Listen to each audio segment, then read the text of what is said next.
Hey guys, welcome back to The Legend of Zelda Phantom Hourglass. Last time we set sail from Merkay Island and arrived here at the Isle of Ember where we met the fortune teller Astrid and her now dead assistant Kaio. We saved Astrid by opening the door that Kaio locked her in, you aren't getting away, and opened the path to the Temple of Fire. I forgot to get this red rupee in that tree there. I didn't think this through, because now we have to go all the way back up to the temple. And I almost walked right into that choo-choo. That would have been bad, but also funny, and as we all know, that's really what matters on the internet. You can do as much harm to yourself or others as you want, but if it's funny, then it's okay. For legal purposes, that was a joke. And also for moral purposes, because, seriously, don't do that. Anyway, let's get started on our first dungeon. Dungeon number 1, the Temple of Fire. Ugh, so hot. Oh no, there are flames everywhere. You better not touch it. Don't go and burn yourself, Link. Yeah, I think she's an alright character, but sometimes she can be annoying with tutorial fairy syndrome. The first room, we have these fire bars that we want to avoid, and also if you fall into lava, you lose some health. You can automatically jump over gaps by walking towards them, which I believe I've shown before. Don't make haste, make note of the one safe path. So what we want to do here is just, draw the arrow on our map so we're safe. I wonder what that means, but let's make note of it. Don't shut the fuck up. I can figure it out on my own, Seal. It literally told me just to do it, and you were just parroting what it said. Wow, mini boss already, and it's just keys, which we already saw. Jump!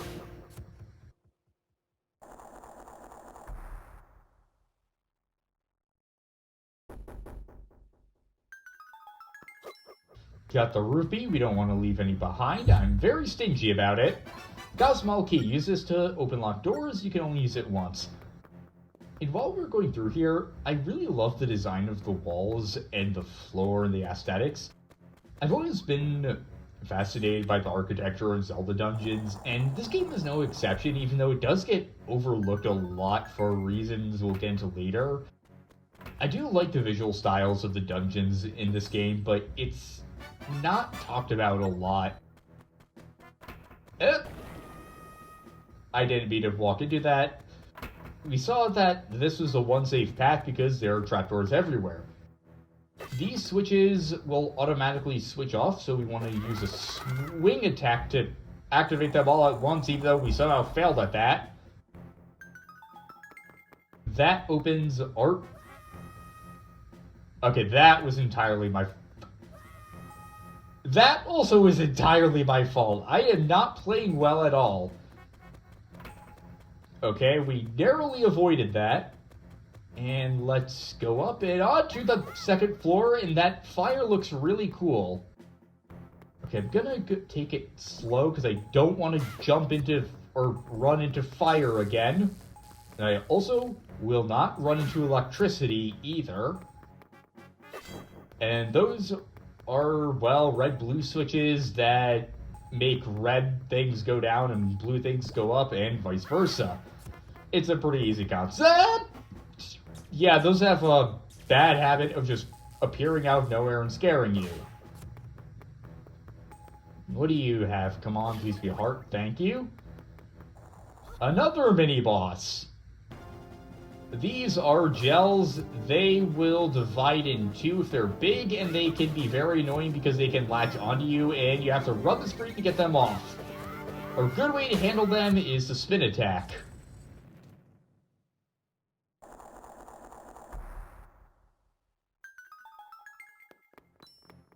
And here, you got the boomerang. This item follows the path you draw on the screen.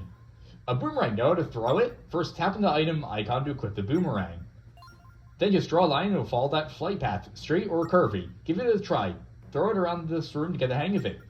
You actually don't have to tap the icon. You can just press the L or R button and automatically open up your weapon. Or equip your weapon, whatever. The boomerang will automatically grab anything in jars that you can't reach and bring it back to you, and can be used to hit switches. It's a very useful item. And as you guessed, is the item of this dungeon, as per Zelda tradition. Another one of those rat puzzles is there. And these torches will spit fireballs at you. We got burned, but at least we opened the way forward.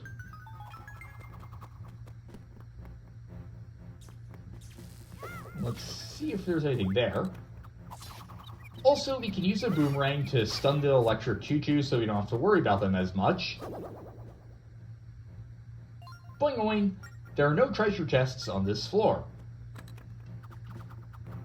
We can draw around here, hit the switch, and that lets us go down here.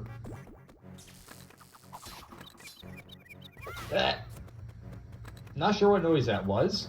I also really love the arches beneath the floor, too. It's a very cool architectural style. That opens a shortcut back to the main room, so if we want to leave and come back, we can do so without losing any progress. These are bubbles. Really not intimidating name for floating skulls.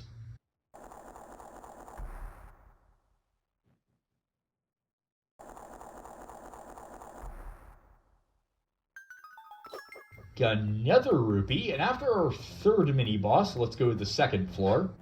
Again. I don't even know how I went down there when I was going up and to the right. Fire keys. They're keys, but they're like on fire.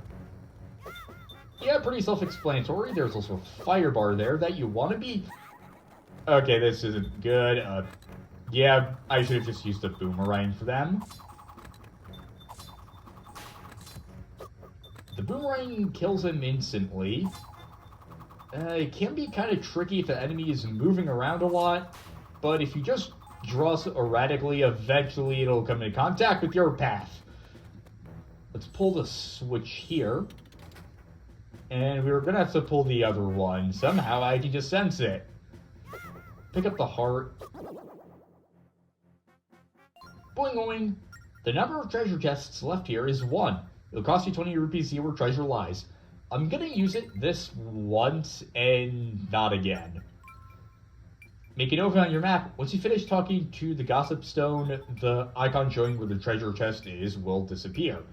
Go ahead and erase it. Now we're gonna want to jump across the gaps, weave our way through the flames. That looks like something's gonna appear there. Come on. Die! Fucking die!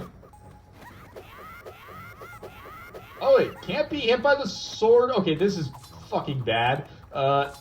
Please have a... It spawned in me, okay. Man, I am not playing well, so I'm gonna drink the potion. We're only on the 4th episode, and the Let's Play curse is already coming out to get me. Got a red rupee worth 20 rupees. So we make up for the rupees we lost there. First, if we go here, we can head forward, but we are going to want to go back and see what that room is, because it has a small key we need. And this is a lot easier than the puzzle in the mountain tunnel. All you have to do is just use the boomerang. Got it. You got a small key, use it to open locked doors. Not running into you again. I'm going to learn from my mistakes and become a better adventurer. Hit that. Now with Octoroks, if you aim just right, they'll just harmlessly clang off your shield. By standing here and wrapping around, we can hit the switch again and get our way forward. It's really creative use of the boomerang, and I really like the puzzles they implement with it. And now the 3rd floor. There's a central area here, another of these annoying, stupid gels, and a gate in the bottom of the map that doesn't look important at all. Any more gels are going to appear? Just you. The gels can't hurt you, but they are very annoying.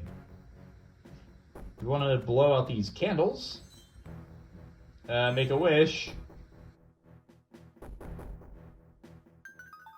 Opens this room, but there's not really anything we can do just yet. So let's keep on exploring. We also can't go there. Quick as you can, flip the 4 switches in order.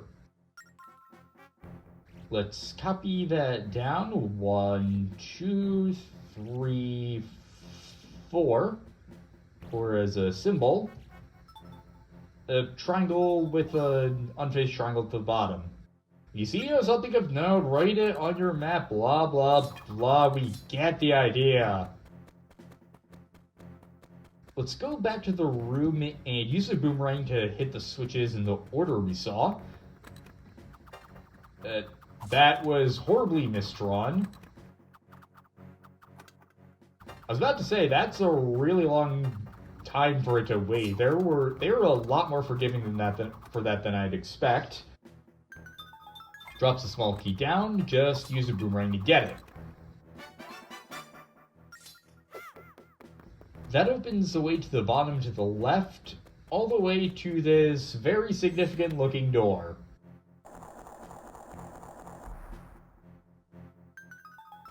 This gossip stone, I'm guessing, will tell us where the treasure chests are. There's only one treasure chest, okay. No thanks. That's your loss. Or is it? Good luck. Whoa, what's this? It looks so ominous. Yeah, I sure didn't notice that. Thanks for pointing it out. Now, here we have enemies that you need to defeat with the boomerang. I'm gonna take care of the electric choo-choo, then the fighter piece. I was gonna take care of the fighter keys first, since they're kind of the bigger threat, since they can't be defeated with the sword of the choo-choos can. But they're already taken care of. Oh yeah, and the torch would be shooting fireballs at you too. You should probably watch out for that. No rupees, just hearts. Not complaining though. They got way closer than I thought they were gonna. The first bubble is down. Alright, come here. I'm not sure how that didn't get him on the first go, but it did on the rebound somehow.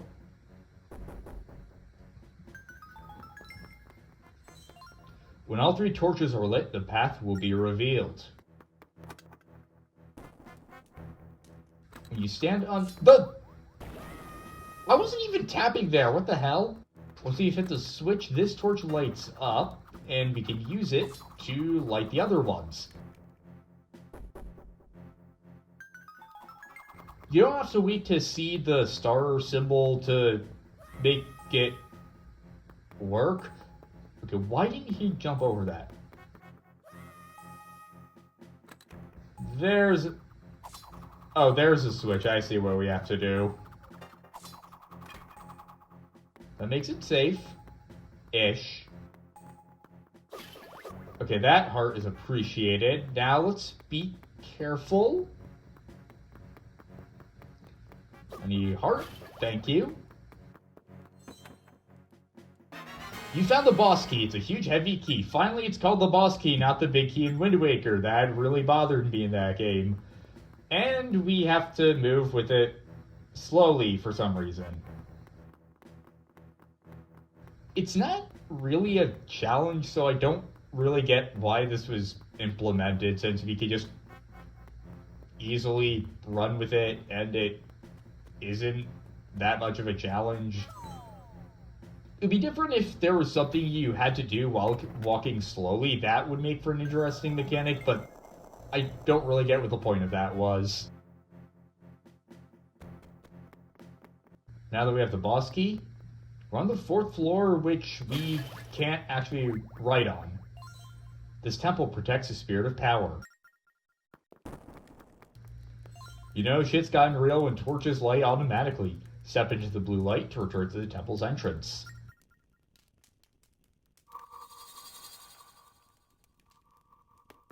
Like it said, if you step in here, this will automatically take you back to the entrance, and you can leave the dungeon, come back, and go through it to immediately arrive at the entry to the boss chamber.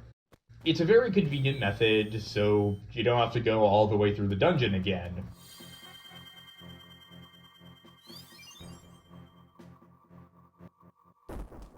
Before we do anything, let's save. And head on through. I can feel an evil presence lingering at the top of these stairs. Be careful, okay, Link?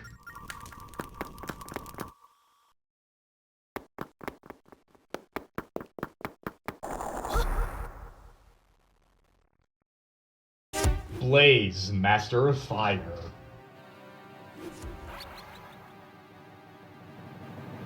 Blaaz splits into 3 enemies that have no official name, but I like to call them Blazelings. You'll notice that on the bottom screen, they're indicated with different numbers of horns. You have to use a boomerang on them, and make sure the boomerang hits them in increasing order from 1 horn to 2 horns to 3 horns. Then after that, you just want to wail on him. Now, my first time playing this, I got the order right the first time by sheer luck. And then I got it right again on the second try. If you get it in the wrong order, they'll just separate, and they can also shoot fireballs at you that you want to be careful of. My second time playing this game a few years after the first, I was really confused because I did not remember this fight being so hard, and I certainly didn't remember Blaaz not coming together after I hit all of the Blazelings.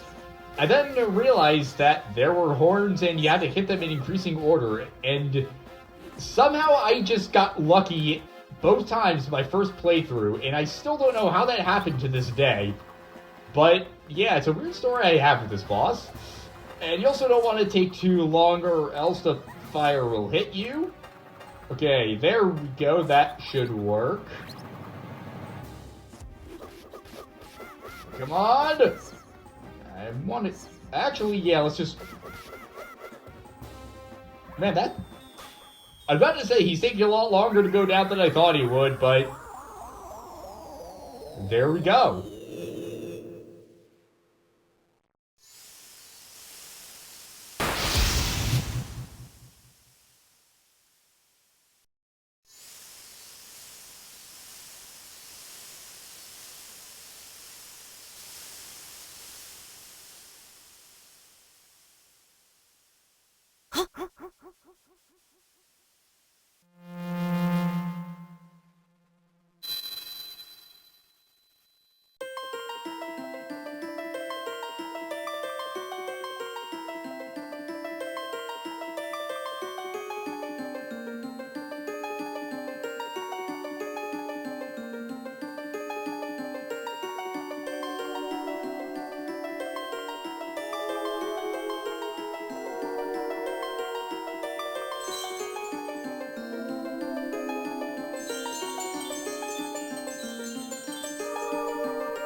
I am Leaf, Spirit of Power. I serve the Ocean King. I owe you thanks for defeating that evil wizard.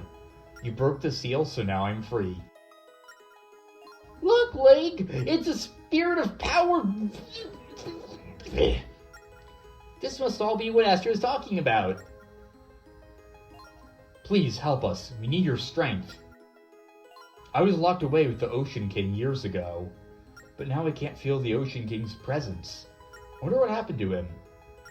If I come with you, maybe I can find out. If you need it, I will gladly lend a hand.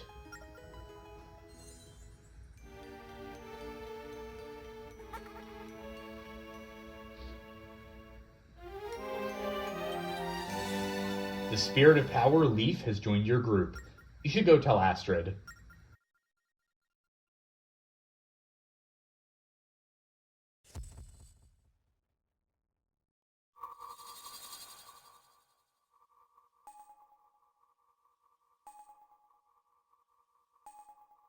Blaaz's name in Japanese is just Blaze, B-L-A-Z-E. And I have to say, his name in the French version is way better. It's Braziard. I wish I could get that for English. Or at least been on the same wavelength as the French localization. But we have our first heart container. You increase your life by 1 and refill your hearts. That was a pretty good first dungeon. It had some creative puzzles, good use of the boomerang, and also integrated the drawing of the map system very well.